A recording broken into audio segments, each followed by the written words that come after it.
नमस्कार दोस्तों, ये है वायरल फैक्ट और इस वीडियो के अंदर दरअसल बात हो रही है कि भारत अब तक पाकिस्तान के वजूद को मानता नहीं है। अब देखने वाली बात यह है कि सेम सिनारियो इजराइल का है। मतलब पाकिस्तान को तो हर कंट्री वजूद मान चुका है, उसको ये कह चुका है कि भाई पाकिस्तान एक इंडिपेंडेंट कंट्री है। लेकिन अगर वैसा एग्जांपल देखा जाए तो इजराइल का भी है कि इजराइल को कई सारे कंट्रीज है, स्पेशली मुस्लिम कंट्रीज को, जो उसको मान्यता अभी तक नहीं दी है। लेकिन फिर भी इजराइल बहुत ही अच्छी तरीके से प्रगति कर रहा है, प्रोग्रेस कर रहा है। और वहाँ की तकरीबन जनता होगी 1 करोड़ के आसपास ही वहाँ पे मैक्सिमम लोग रहते हैं। और अगर यहाँ पे पाकिस्तान की बात करें तो पाकिस्तान के अंदर 22 से 25 करोड़ लोग रहते हैं।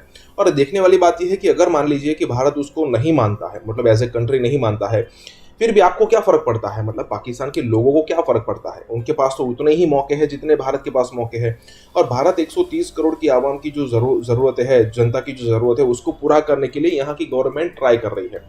उसको ऐसे में पाकिस्तान पे ध्यान देने से उनका पैसा ही बर्बाद होगा और कुछ नहीं होगा। लेकिन सीधी बात यह है कि जब कभी भी पाकिस्तान के अंदर कोई प्रॉब्लम्स आती है, तब उसका ध्यान डाइवर्ट करने के लिए भारत पे इसका इल्ज़ाम मढ़ दिया जाता है। तो दोस्तों, इसी के साथ ये वीडियो शुरू करते हैं। आपने हाल ही में देखा होगा, कल भी खबर आई, परसों भी खबर आई और उसको रिपोर्ट टीवी चैनल्स करते रहे, जो भारत की जानिब से लाइन ऑफ कंट्रोल के ऊपर कश्मीर में जो शेलिंग की गई और उसके बाद बेबुनियाद जो है भारत की जानिब से इल्ज़ामात जो है वो लगाए गए। पाकिस्तान ने, DGISPR ने और उसके साथ साथ मिनिस्टर ऑफ फॉरेन अफेयर जो है शाह महमूद कुरैशी साहब ने एक प्रेसर किया और उसके अंदर डिटेल ब्रीफिंग थी। उस ब्रीफिंग के बाद भारत को ऐसे सबूतों के साथ दुनिया भर के सामने पेश किया गया जो कि भारत के लिए शायद एक सरप्राइज था। और ये वही था जिसका जिक्र डॉक्टर मोहित यूसुफ ने जो है वो मीडिया के सामने करण थापर के इंटरव्यू के अंदर किया था। डॉक्टर मोहित यूसुफ हमारे प्रोग्राम के अंदर भी आए, नेशनल सिक्योरिटी एडवाइजर है पाकिस्तान के। उन्होंने मेरे प्रोग्राम में भी आकर यह बात कही कि जो करण थापर के प्रोग्राम के अंदर जो मैंने सबूतों की बात की है, करण थापर के प्रोग्राम के अंदर जो एविडेंसेस की बात की है, वो जल्द जो है वो मीडिया के सामने होंगे, दुनिया भर के सामने होंगे। उसको पाकिस्तान ने दुनिया भर के सामने पेश किया। पेश किए जाने के बाद मिनिस्ट्री ऑफ एक्सटर्नल अफेयर्स जो भारत की है, उसने उसको कंडेम किया, रिजेक्ट किया। और रिजेक्ट करने के बाद पाकिस्तान ने आज उसका दोबारा रिबटल दिया है और उन्होंने कहा है कि जी इंडियन जो रिजेक्शन है ये बेबुनियाद है, इसका किसी हकीकत से कोई ताल्लुक नहीं है। इस हवाले से आज हम गुफ्तगू करेंगे। मैं प्रोग्राम में ज्वाइन करें सलमान बशीर साहब, फॉरेन सेक्रेटरी ऑफ पाकिस्तान है। Welcome to the show Salman साहब। सर, ये बताइए कि इंडिया पाकिस्तान को लेके किस मिशन पर है और कल पाकिस्तान ने जिस किस्म के एविडेंसेस रखे हैं दुनिया के सामने, इसके बाद वेयर डज इंडिया स्टैंड?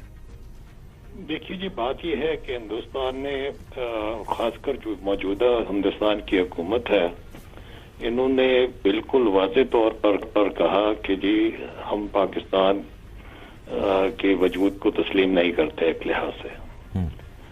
यानी कि उनके जो आइडियोलॉग्स है, जो RSS के लोग हैं, जिन्होंने इनको ये बीजेपी तो उनका पॉलिटिकल चेहरा है, उनका अगर आप माजी देखें, उनका हाल देखें, तो वो पाकिस्तान के वजूद को तस्लीम नहीं करता। और मैं ये बड़े वाज़े तरीके से आपको कह रहा हूँ, उसके बेतहाशा सबूत हैं। अभी जयशंकर साहब, उनके जो वजीर खारजा हैं, उन्होंने इस पे अपनी किताब लिखी है जिसमें उन्होंने ये कहा है कि ये जो पार्टीशन थी ये सबसे बड़ा एक उनके लिए एक बर्डन है। इसी तरह इनके और जो स्ट्रेटेजिक थिंकर्स हैं, जैसे कि श्याम सरन थे, इनके फॉरेन सेक्रेटरी भी रहे और बड़ा उनका एक मकाम है हिंदुस्तानी स्ट्रेटेजिक कम्युनिटी में, उनके हैं। फिर जसवंत सिंह की किताब है। सब यही कहते हैं कि जी हिंदुस्तान के जो पॉलिटिकल स्ट्रेटेजिक फ्रंटियर्स हैं वो सेंट्रल एशिया से लेके बर्मा तक है, यानी कि वो अखंड भारत की बात करते हैं जी। तो ये तो बात बिल्कुल वाज़े है।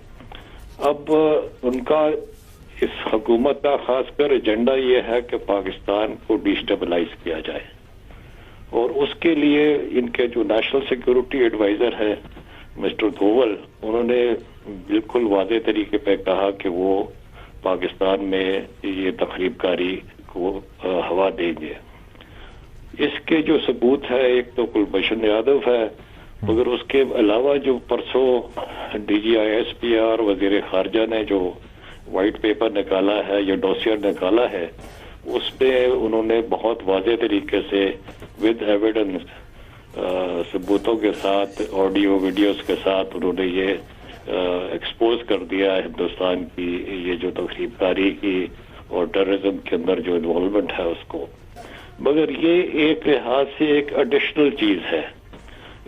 मेरी नज़र में जो मौजूदा हुकूमत है, اس نے آ کر بالکل ہندوستان کی جو بھی ایک دنیا میں ساخت تھی as a democracy, secular democracy, اس کو تو انہوں نے بالکل زیرو کر دیا ہے.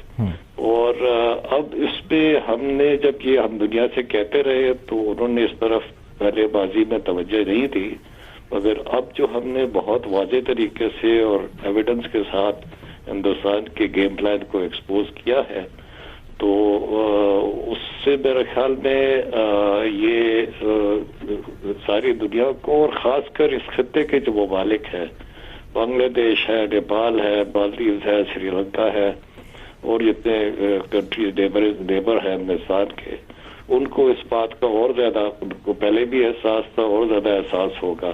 اور اس سے زیادہ جو ہندوستان کے عوام ہے، ہندوستان کے 29 صوبے ہیں، اور ہر ایک صوبے کا اپنا طور طریقہ ہے، اپنا مزاج ہے، تو ان کو بھی یہ احساس ہونا شروع ہو جائے گا کہ ان کی جو حکومت ہے وہ کچھ کر رہی ہے جو کہ ہندوستان کے اپنے انٹرسٹ پہ بھی نہیں ہے اور اس خطے کے انٹرسٹ میں ڈیفینیٹلی نہیں ہے. یہ سر بتائیے گا کہ اس سارے اقدام سے جو بھارت ہے وہ پوری دنیا کے اندر آئسولیٹ ہوتا جا رہا ہے. جو ہندوتوا ہے یا ہندوتوا کے نام پہ جو مودی اگریشن یا مودی میڈنس ہے وہ بہت زیادہ بڑھتی جا رہی ہے. تو آپ کو لگتا ہے کہ یہ چیز جو ہے وہ ڈینٹ کرے گی انڈیا کو ان دا لانگر رن؟ جس طرح آپ نے ذکر کیا کہ وہ بگیسٹ سیکولر یا بگیسٹ ڈیموکریسی کا دعویٰ کرتا تھا بھارت، لیکن آج وہ کسی صورت دعویٰ نہیں کر سکتا. دنیا بھر کے اخبارات، رپورٹ، سفیر، دنیا بھر کے جو پلیٹ فارمز ایسی آرگنائزیشنز ہیں جو کوئی حیثیت رکھتی ہیں، جو لیجٹ ہیں، وہ بھارت کے اس جارحانہ انداز کے خلاف، وہ چاہے پاکستان کے اگینسٹ ہو یا کشمیر کے اگینسٹ ہو، وہ بڑھ چڑھ کر بول رہی ہیں. سو ویئر ڈز انڈیا اسٹینڈ؟ وہ تو ان the longer run is on the loose. بالکل آپ نے درست فرمایا. ہندوستان کی جو ساخت ہے، جو ان کی ریپوٹیشن ہے، وہ ساری دنیا میں بہت زیادہ ڈیمیج ہوئی ہے. وہ اب تو ایک لحاظ سے جو پہلے اگر ان کا دامن داغدار تھا تو اب تو وہ بھی چہرہ بھی کالا ہو گیا ہے.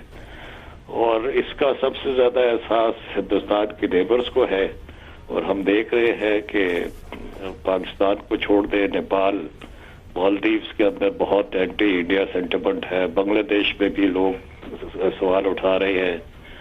اسی طرح سے بھوٹان کے اندر بھی بے چینی پائی جاتی ہے. ہندوستان کی جو یہ ایک ہیجمونک اور یہ جو ایک ایکسٹریمسٹ ریڈیکل آئیڈیالوجی جس کو انہوں نے پروان چڑھایا ہے، اس کے خلاف. ٹھیک ہے، یہ بتائیے کہ پاکستان کا جو ڈپلومیٹک فرنٹ اور پاکستان کی موو ہے اس کو آپ کیسے دیکھتے ہیں، اور آپ کے خیال سے اسی طرح آگے بڑھتے رہنا چاہیے یا اس میں ہمیں کچھ مزید اگریشن لانا چاہیے؟ جی میرے خیال میں ہماری ڈپلومیٹک ایفرٹس تو اپنی جگہ پر ہے اور کافی فعال بھی ہے. خاص کر میرے خیال میں اس وقت ہمیں توجہ اور زیادہ دینی چاہیے. نہ صرف حکومتوں پہ توجہ رکھیں، ان کو ان سے بات چیت، ان کو یہی ایویڈنس جو ہے یہ پیش کریں، بلکہ یہ بھی پیشکش کریں کہ ہم یہ ان کے ساتھ بائیلیٹرلی اس کے اوپر تفصیل سے بات کرنے کے لیے تیار ہیں اگر وہ چاہتے ہیں، جو ہمارے دوست ممالک ہیں یا انٹرنیشنل کمیونٹی کو. مگر اس سے زیادہ جو ہے نا جی، اس کی افادیت یہ بھی ہے، مطلب جو میں سمجھتا ہوں ڈپلومیٹک انیشیٹو کی، وہ یہ ہے کہ جو جمہوری قوتیں ہیں دنیا میں، جو پارلیمنٹیرینز ہیں، یورپین پارلیمنٹ ہے، یورپین پارلیمنٹیرینز ہیں، خاص کر یہ جو northern Europe, Sweden, Norway, Denmark کے جو لوگ ہیں، یہ بڑے مناسب قسم کے لوگ ہیں، یہ ویلیوز کی قدر کرتے ہیں. اس کے علاوہ ایک اور چیز میرے ذہن میں جو اس وقت بڑی نمایاں ہے، وہ یہ ہے کہ لگتا ہے کہ حکومت امریکہ کی جو ہے وہ بھی قریب بدل جائے گی. اور جب بدلے گی تو بائیڈن جو ہے ڈیموکریٹ ہیں، اور ان کی آپ تقاریر دیکھ لیں، ان کے جتنے بھی موجودہ ان کے جو فارن پالیسی کی جو ٹیم ہے جو بات کر رہی ہے، وہ واپس ٹرمپ کے دور کے بعد ویلیو بیسڈ ڈپلومیسی پہ جا رہے ہیں، ویلیو بیسڈ گلوبل پالیسی پہ جا رہے ہیں. اور یہ کھلا تضاد ہے جو ہندوستان کر رہا ہے، یہ ان سارے اقدار کی دفی کر رہا ہے جس کو ابھی تک امریکہ نے فروغ دینے کی کوشش کی ہے. کم از کم زبانی کلامی تو یہ کہتے رہے کہ جی ہم پرانی جمہوریت ہے اور ہندوستان بہت بڑی جمہوریت ہے. تو جمہوریت کا جو حال ہندوستان میں ہوا ہے، اور پھر آپ نے یہ بھی دیکھا کہ کانگریس کے اندر ڈیموکریٹس کی میجورٹی ہے، اور انہوں نے کچھ ہیئرنگز بھی کی ہیں کشمیر میں جو یہ ظلم تشدد کر رہے ہیں. تو ان کو میرے خیال میں اس بات کا احساس تو ہے شاید ہندوستانیوں کو، مگر یہ حکومت جو ہے ان کی موجودہ اس نے اس کے آگے بے بس ہے. جو گاندھی کے قاتل تھے ان کی پوجا شروع کی ہے اور ان کو یہ مانتے ہیں. تو یہ ہندوستان کی آئیڈینٹی جو ہے ٹوٹلی بدل گئی ہے.